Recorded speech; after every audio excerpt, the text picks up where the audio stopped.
Hello friends, तो पिछली video में हमने देखा था कि राउटिंग हम कैसे परफॉर्म करते हैं गेटएक्स की हेल्प से, और इस वीडियो में हम देखेंगे कि स्टेट मैनेजमेंट क्या होता है और गेटएक्स की हेल्प से हम उसे कैसे इंप्लीमेंट करते हैं। तो बिना किसी देरी के वीडियो शुरू करते हैं। उससे पहले इंट्रो चला लेते हैं।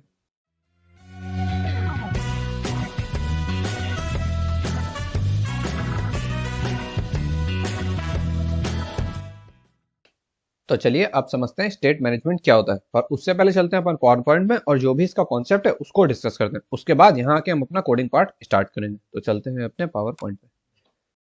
तो मान लीजिए ये आपकी स्क्रीन थी और यहाँ सेंटर में आपका कोई नंबर लिखा हुआ था और नीचे हमने यहाँ अपनी फ्लोटिंग एक्शन बटन बना रखी थी। जब भी आप इस बटन के ऊपर क्लिक करोगे जो हमारा टेक्स्ट था ये इंक्रीमेंट हो जाएगा 1 से। तो आपको यहाँ पे क्या करना है, आपकी जो नई स्क्रीन होनी चाहिए उसमें यहाँ पे 2 लिखना होना चाहिए और यहाँ पे आपकी अगेन फ्लोटिंग एक्शन बटन। अब आप इसको दोबारा प्रेस करोगे तो यहाँ पे 2 की जगह 3 आ जाएगा। तो आपकी जो नई स्क्रीन होनी चाहिए वो यहाँ पे 3 होना चाहिए और यहाँ पे आपका फ्लोटिंग एक्शन बटन।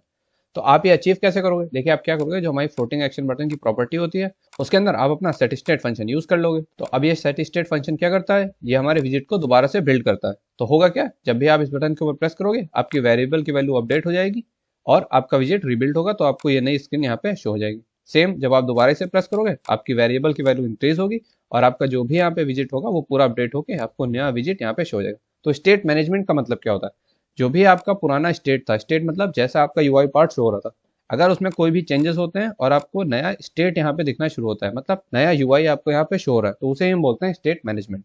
तो हमें यहाँ पे गेटएक्स की क्या ही जरूरत है जब हमारा काम सेट स्टेट से हो जा रहा है। आपकी बात बिल्कुल सही है। तो अब चलते हैं नेक्स्ट स्लाइड। तो मान लीजिए हमारी से दोबारा से स्क्रीन थी ये वाली। अब यहाँ पे आपका लिखा था 1 और यहाँ पे आपका लिखा था 2। अब आपको क्या करना है, और यहाँ पे हमने मान लीजिए 2 बटन बना रखी है। ये रही हमारी बटन 1 और ये रही हमारी बटन 2। जब हम बटन 1 पे क्लिक करेंगे तो हमारा ये वाला वेरिएबल है वो अपडेट होना चाहिए। तो हम क्या करेंगे, सिंपली सेट स्टेट लिखेंगे और हमारा ये वाला वेरिएबल अपडेट हो जाएगा। अगर हमें 2 को अपडेट करना होगा तो हम इस बटन को क्लिक करेंगे और हमारा ये वाला वेरिएबल अपडेट हो जाएगा। लेकिन आपने एक बात यहाँ पे ध्यान दी, अगर आपको सिर्फ 1 वाला वेरिएबल अपडेट करना है लेकिन आप कॉल तो कर रहे हो पूरी स्क्रीन को अपडेट करने के लिए, तो यहाँ पे आपने इस वेरिएबल में तो कोई चेंज किए नहीं थे, लेकिन तब भी आपका जो विजिट था पूरा स्टार्टिंग से बिल्ड होगा जहाँ पे आपका बिल्ड मेथड स्टार्ट होता है, अगर आप सेट स्टेट को यूज करने वाले।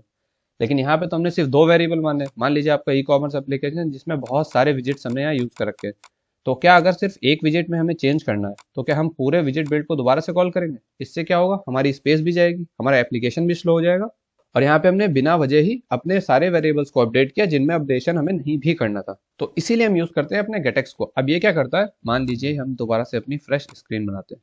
मान लीजिए यहाँ पे आपके पास 5 वेरिएबल है और आपका चेंज सिर्फ ये सेकंड वाला वेरिएबल हुआ है, तो आप क्या करते हो, आप इस वाले वेरिएबल को ही सिर्फ चेंज करते हो, आपकी rest of screen as it is रहती है, उसमें कोई भी अपडेट नहीं होता है।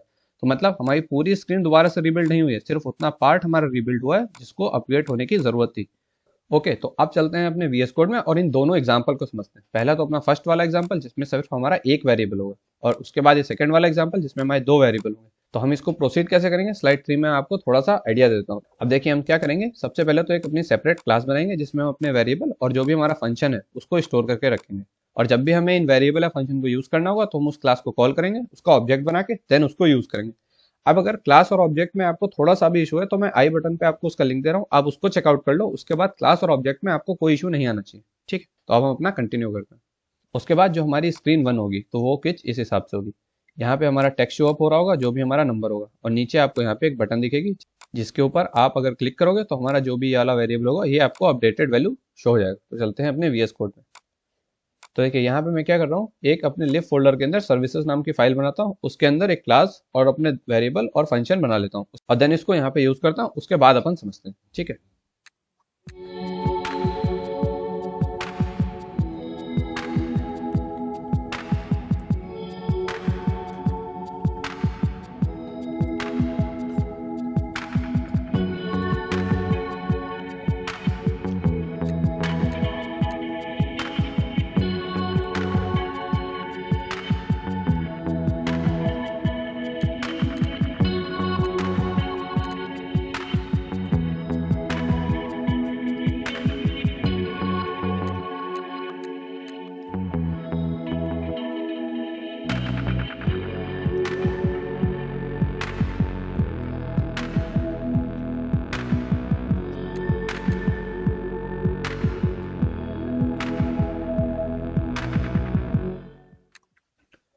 अब हमारा पूरा सेटअप रेडी हो गया है। तो हमने क्या किया, देखिए अपने एक सर्विसेज नाम की क्लास बनाई है, उसमें सबसे पहले तो हमने अपना वेरिएबल बनाया जिसको हम यूज़ करेंगे इस स्क्रीन में।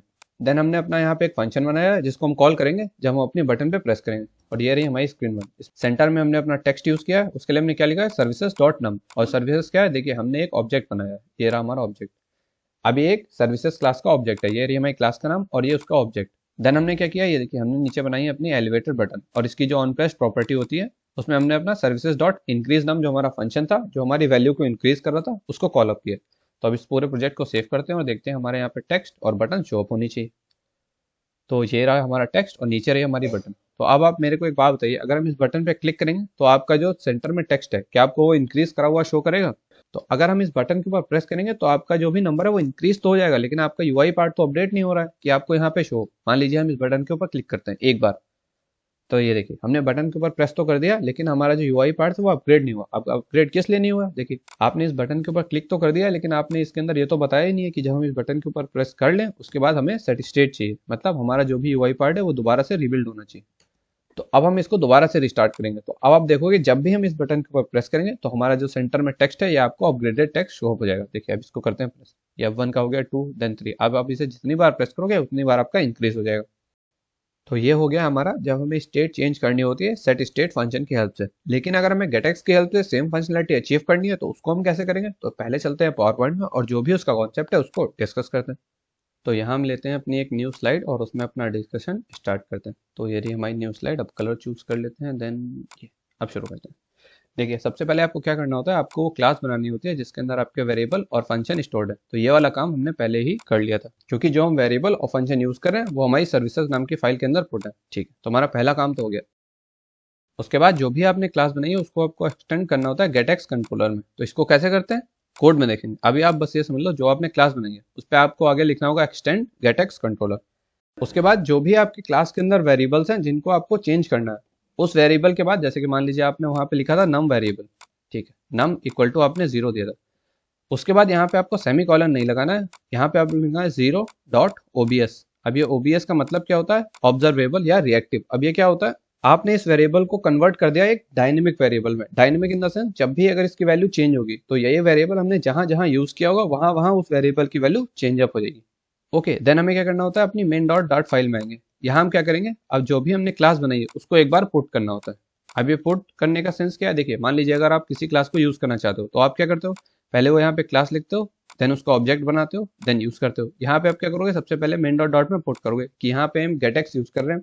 उसके बाद आप जिस भी स्क्रीन में इसको यूज करने वाले हो वहां सिर्फ आपको इसको फाइंड करना होता है। अब ये सब कैसे करते हैं आप इसकी टेंशन बिल्कुल नहीं हो, तो कोड में चलेंगे, बहुत ही ज्यादा इजी पार्ट है। देन उसके बाद आपको क्या करना होता है, मान लीजिए ये हमारी स्क्रीन थी पूरी और इसके अंदर हमारे मान लीजिए 3 वेरिएबल्स थे। आपको सिर्फ सेकंड वाले वेरिएबल में चाहते हो कि जब हमारी ये बटन प्रेस हो तो ये वाला वेरिएबल चेंज होना चाहिए, बाकी ऊपर के दोनों चेंज नहीं होने चाहिए।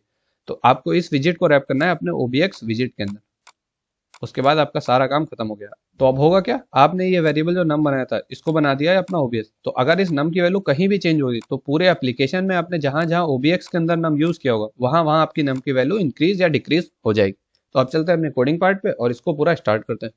तो अब चलते हैं वीएस कोड पे। तो अब हमें यहाँ क्या करना है, जो हमने फाइल बनाई थी जिसके अंदर हमारे वेरिएबल्स और फंक्शन प्रेजेंट थे उसमें हमें करना था एक्सटेंड गेटएक्स कंट्रोलर। तो ये रही हमारी फाइल, इसमें है जो हमारी क्लासेस सर्विसेज, इसको करेंगे हम एक्सटेंड्स और यहाँ पे हम लिखेंगे गेटएक्स कंट्रोलर, एक्सटेंड्स TENDS। यहाँ पे लिखेंगे गेटएक्स कंट्रोलर और हमारा पहला काम तो हो गया। तो अपने आप देखना आप टॉप पे ये इंपोर्ट हो जाएगी पैकेज जो आपका गेटएक्स आप यूज करना चाहते हो। देन हमने जो ये वेरिएबल बना था यहाँ पे हम लिखा होगा .obs। ठीक है, तो इसका मतलब क्या हुआ, जहां पे भी हम इस वेरिएबल को यूज करेंगे ओबीएक्स के अंदर तो वो वाला विजिट हमारा अपने आप अपडेट हो जाएगा without building whole screen. Then हमें क्या करना था, अपने मेन डॉट डॉट में इसको पुट करना था। तो यहाँ चलते हैं और जो हमने क्लास बनाई थी यहाँ इसके अंदर हमें लिखना होगा गेट डॉट पुट। तो सबसे पहले हम यहाँ पे लिखेंगे फाइनल FINAL और अपनी क्लास का नाम, ये थी हमारी सर्विसेज। और यहाँ पे हम एक वेरिएबल बनाते हैं, मान लीजिए दोबारा लिखते हैं सर्विस। इसके बाद आप लिखोगे गेट डॉट पुट। देन यहाँ पे आप अपने लिखोगे जो भी क्लास का नाम था, तो हमारी क्लास का क्या नाम था, सर्विसेज। और ये हमारी गेट डॉट पुट कंप्लीट हो चुका है। अब आपके पास यहाँ पे अगर एरर दिखाता है कांस्टेंट पे तो इसको आप रिमूव कर देना। इसको आपको 3 जगह से रिमूव करना होगा, ये 2 जगह तो यहाँ हो गई मेन डॉट डॉट में, और उसके बाद आपको लास्ट में टेस्ट हमारी होती है इसके अंदर जो कांस्टेंट होगा इसको भी रिमूव कर देना, तो आपकी एरर चली जाएगी। इसके बाद हमें क्या करना था, जो भी हमने ये पुट किया है इसको हमें फाइंड करना है। तो हम यहाँ पे क्या करेंगे, स्क्रीन 1 में हमें इसे यूज करना था, तो हम यहाँ पे लिखेंगे getx.find फिर सर्विसेज, get.find, और यहाँ पे हम देंगे अपने क्लास का नाम, यहाँ पे हमें क्लास का नाम क्या था, सर्विसेज। अब जो हमारा लास्ट काम बचा है वो इसको रैप करना है ओबीएक्स के अंदर, क्योंकि सिर्फ इस पार्ट पे हम चेंज चाहते हैं जब भी हमारे वेरिएबल की वैल्यू चेंज हो। तो हम यहाँ पे लिखेंगे रिटर्न, और जो भी हमने कोड यहाँ पे लिखा हुआ था रिटर्न, और इसे पेस्ट, और लास्ट में लगाएंगे सेमीकोलन। तो अब हमारा सारा काम कंप्लीट हो गया है। लास्ट काम बचा है जो आपका सर्विसेज डॉट नाम है, ये देखिए हमारा वेरिएबल है इस बार RX इंट टाइप का, तो यहाँ पे आप डॉट टू स्ट्रिंग लगा देना वरना आपको एरर शो हो जाएगी। अब करते हैं इसको पूरा सेव, और ये जो हमें सेट स्टेट है इसकी अब कोई नीड नहीं है, हमें पूरे यूआई को दोबारा से रिबिल्ड नहीं करना। अब सेव करते हैं इसको, और दोबारा से यहाँ पे आपको 1 शो अप हो जाएगा, ठीक है। और अब हम अगर इस बटन पे क्लिक करेंगे तो हमारा जो यूआई पार्ट है हम पूरे को सेट स्टेट देखिए कहीं भी नहीं कर रहे हैं, सिर्फ हमारा ये वाला पार्ट दोबारा से बिल्डअप होगा। तो इस पे प्रेस करते हैं, तो ये देखिए 1 का 2 हो गया, फिर 3 हो गया, 4 हो गया, 5 हो गया। तो ये हमारा पहला पार्ट पूरा कंप्लीट हो गया है। अगर आपको दूसरा पार्ट इंप्लीमेंट करना है जिसमें हमारे 2 टेक्स्ट और 2 बटन होने चाहिए, तो आपको क्या करना है, इसके नीचे एक और वेरिएबल बनाना है और एक और बटन बनानी है। देन आपको क्या करना है, सर्विसेज डॉट डॉट फाइल, तो यहाँ पे एक वेरिएबल बनाना है जिसको आपको डिक्लेयर करना है डॉट ओबीएस, और यहाँ पे आपको एक फंक्शन भी और बनाना होगा जो उस वैल्यू को इंक्रीज करे। देन सिंपली यहाँ पे उसे ओबीएक्स के अंदर रैप करिए और यहाँ पे आप यूज करके देख सकते हो। तो ये हो गया हमारा पहला पार्ट खत्म स्टेट मैनेजमेंट का, जिसमें हम सिर्फ एक स्क्रीन के अंदर ही अपने चेंजेस कर रहे हैं विदाउट यूजिंग सेट स्टेट। अब हम नेक्स्ट वीडियो में क्या करेंगे, अपनी 2 स्क्रीन बनाएंगे और उन दोनों के अंदर सेम वेरिएबल्स यूज करेंगे और नीचे एक एक बटन बनाएंगे। और अगर हम किसी भी बटन के ऊपर क्लिक करेंगे तो जो हमारा वेरिएबल है वो पूरे एप्लीकेशन में चेंज होगा। ओके, तो अगर हम इस पूरी वीडियो को रैप अप करें कि हम गेटएक्स कैसे यूज करेंगे, सबसे पहले आपको क्या करना होता है, जो आपने फाइल बनाई है जिसमें आपके वेरिएबल है उस क्लास को सबसे पहले आपको करना होता है एक्सटेंड गेटएक्स कंट्रोलर। जितने भी वेरिएबल है जिनको आप रिएक्टिव या ऑब्जर्वेबल बनाना चाहते हो, उस वेरिएबल के लास्ट में आपको डॉट ओबीएस लिखना है। देन आपको करना है मेन डॉट डार्ट फाइल में आके सबसे पहले जो आपकी क्लास थी उसको पुट करना है, मतलब एक बार उसको इंस्टेंशिएट करना है। देन जिस भी क्लास में आप यूज करना चाहते हो उसमें आप उसे फाइंड कर लीजिए। देन जिस भी विजिट में आप चाहते हो कि आपके वेरिएबल की वैल्यू अगर चेंज हो रही हो तो उतना पार्ट दोबारा से बिल्डअप हो, उसको आप ओबीएक्स के अंदर रैप अप कर दिए। उसके बाद अगर आपकी वैल्यू चेंज होती है तो ओबीएक्स पार्ट वो दोबारा से रिबिल्ड होगा और आपको यहाँ पे फ्रेश या अपडेटेड वैल्यू मिल जाएगी। तो उम्मीद है आपको वीडियो समझ में आएगी। बाकी मिलते हैं नेक्स्ट वीडियो में, तब तक के लिए सी या फ्रेंड्स।